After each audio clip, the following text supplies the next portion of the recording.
গাড়ি যাতায়াত করছে, তার মধ্যে পুলিশের কোনো কর্ডন নেই, এখানে কোনো সিকিউরিটি নেই। একটা অল ইন্ডিয়া লেভেলের পার্টি মিটিং করছে, মিনিমাম কার্টিসি তারা দেখাতে পারেনি, তারা এইটুকু সৌজন্য দেখাতে পারেনি যে মিডিয়ার জন্য একটা কর্ডন করা উচিত, আমাদের জন্য নয়। এইটুকু দেখাতে পারলে আমি জানি যারা মিডিয়া কভার করতে এসছেন তাদেরও অনেক কষ্ট হচ্ছে। আমি সবাইকে অনুরোধ করবো, দয়া করে স্টেজে উঠবেন না। একে তো বর্ষাকাল, স্টেজের কাজ করা যাবে না, আর আমি এখানে বেশিক্ষণ থাকলে স্টেজের কাজও ব্যাহত হবে। একদিকে বৃষ্টি,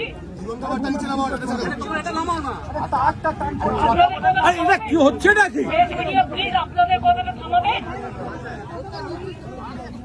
আমাদের কর্মীরা তো চুপ করে গেছে, আপনারা একটু চুপ করুন দয়া করে। আমি আপনাদের বলি, কোর্টের পারমিশন থাকা সত্ত্বেও আমাদের এই স্টেজ ডেকোরেশন করবার জন্য অনেক দেরি করিয়ে দেওয়া হয়েছে। তা সত্ত্বেও গতকাল লোডশেডিংও করে দেওয়া হয়েছিল। এই প্রচন্ড বর্ষা, রাস্তায় জল জমে আছে, তার মধ্যে কিন্তু আমাদের করতে হচ্ছে কষ্ট করে। আদালতের রায় আমাদের দিয়েছে, তাই পারমিশনটা পাচ্ছি। আমরা আস্তে আস্তে দেখলাম অনেক পলিটিক্যাল পার্টি মিটিং বিভিন্ন মোড়ে মোড়ে হচ্ছে, তাদের পারমিশন দেওয়া যায়, শুধুমাত্র মমতা ব্যানার্জিকে পারমিশন দেওয়া যায় না, আর অল ইন্ডিয়া তৃণমূল কংগ্রেসকে পারমিশন দেওয়া যায় না। এটা কোন ধরনের রাজনীতি? ঝাড়খণ্ড থেকে লোক নিয়ে আসছে বিজেপি, বিহার থেকে লোক উঠছে বিজেপি কংগ্রেসকে দেখানোর জন্য, আর এখানে যারা এসছে তাদের থাকার জায়গা নেই, ট্রেনের টিকিট পাইনি, গাড়ি পাইনি, একটা ধর্মশালাও দেয়নি, সব পালন করে দেওয়া হয়েছে। তবুও তারা এসছে প্রাণের টানে, হৃদয়ের টানে।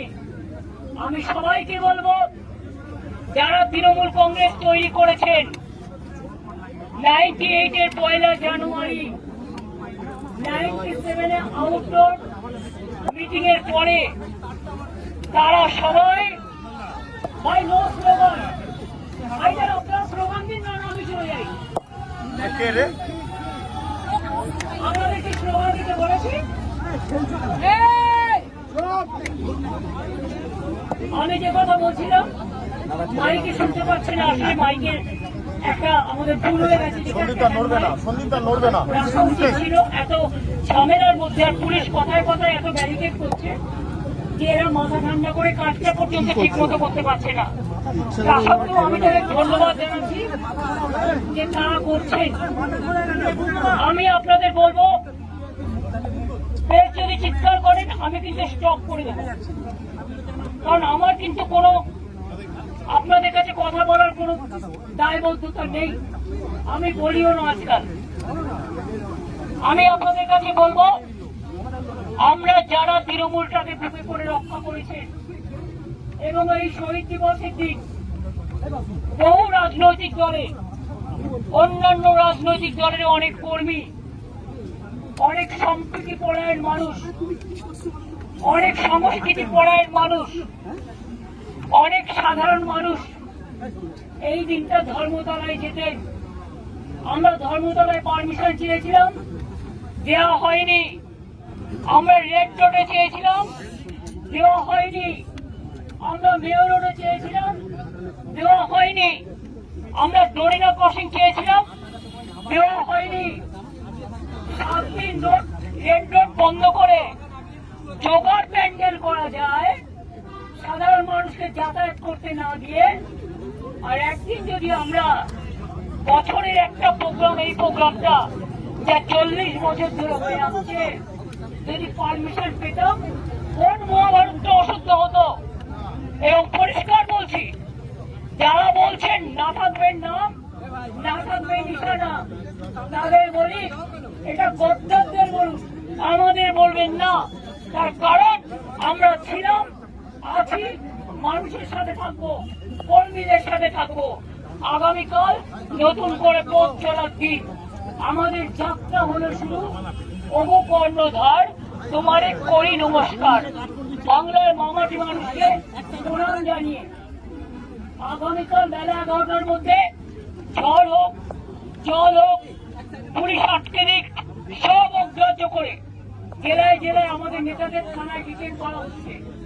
এই খবরও আমার কাছে এসছে।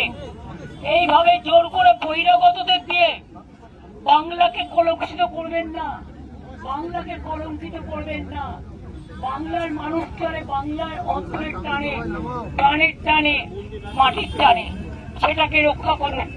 আমি আবার আপনাদের বলি, প্রেস মিডিয়ার বন্ধুরা, আপনাদেরও দাঁড়ানোর জায়গা নেই, জলে ভিজছেন, বর্ষা হচ্ছে, আমাদের কাজও বন্ধ আছে, তাই তাদের কাজটা কমপ্লিট করার জন্য আমি আপনাদের সকলকে অনেক কৃতজ্ঞতা জানাচ্ছি যে আপনারা কষ্ট করে এসছেন, আবার কালকে আসবেন, আমন্ত্রণ রইল। হয়তো যত্ন করতে পারবো না, কিন্তু নিজেদের মতো করে আসবেন, নিজেদের মতো করে থাকবেন। আমি এটুকু বলে আপনাদের সকলকে আগামীকাল 11টার মধ্যে এখানে আসার জন্য আমি আমন্ত্রণ জানিয়ে যাচ্ছি।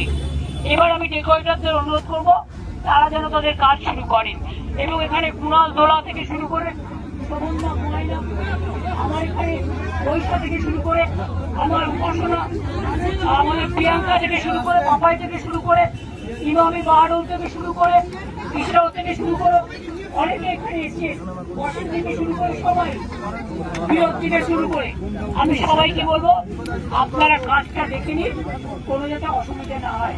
আর প্রেস মিডিয়াকে বলবো রাত্রে যাতে এরা কোনো চক্রান্ত করতে না পারে, দয়া করে নজর রাখুন। ভালো থাকবেন, সুস্থ থাকবেন।